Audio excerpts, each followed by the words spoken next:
यमद्वार का शाब्दिक अर्थ है मृत्यु के देवता का द्वार। कैलाश मानसरोवर यात्रा में यमद्वार का विशेष महत्व है, क्योंकि यह कैलाश पर्वत की परिक्रमा का आरंभिक बिंदु है। ऐसा माना जाता है कि स्वयं यम देवता भगवान शिव के इस पवित्र स्थान की रक्षा करते आ रहे हैं। यम द्वार को तिब्बती भाषा में तारबोचे कहा जाता है। तिब्बती मान्यताओं के अनुसार यम द्वार पर एक ध्वज स्तंभ स्थापित है। प्रत्येक वर्ष पूर्णिमा के दिन आयोजित एक समारोह में ध्वज स्तंभ को नए ध्वज स्तंभ से बदला जाता है। तिब्बती लोग ध्वज स्तंभ के चारों ओर परिक्रमा करते हैं। यह पूरा समारोह देखने लायक होता है। यम द्वार को एक रहस्यमय स्थान कहा जाता है। इस स्थान के बारे में कई कहावतें प्रचलित हैं, जैसे यम द्वार में ठहरना संभव नहीं है।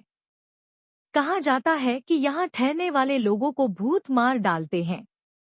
अतीत में यम द्वार में रात बिताने के बाद कई लोगों की अज्ञात कारणों से मृत्यु हो गई। इन लोगों की मृत्यु का कारण अभी तक पता नहीं चल पाया है।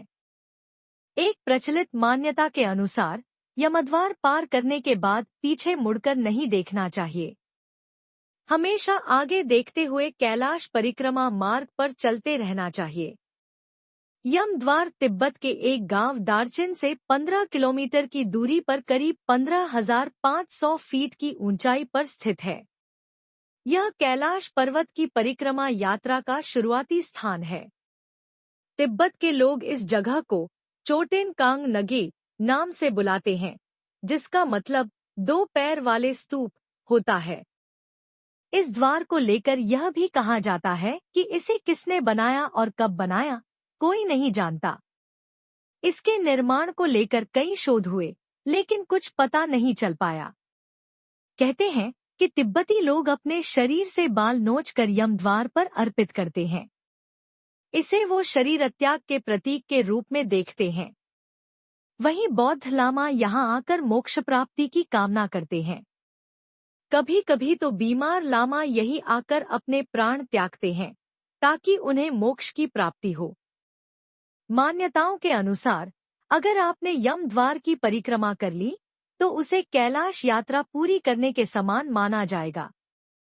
इसके अलावा यह भी कहते हैं कि यम द्वार की परिक्रमा करने से स्वर्ग की प्राप्ति होती है। मान्यता यह भी है कि अगर आप यम द्वार से होकर गुजरते हैं, तो चित्रगुप्त आपके सभी बुरे कामों को फैसले की किताब से निकाल देते हैं।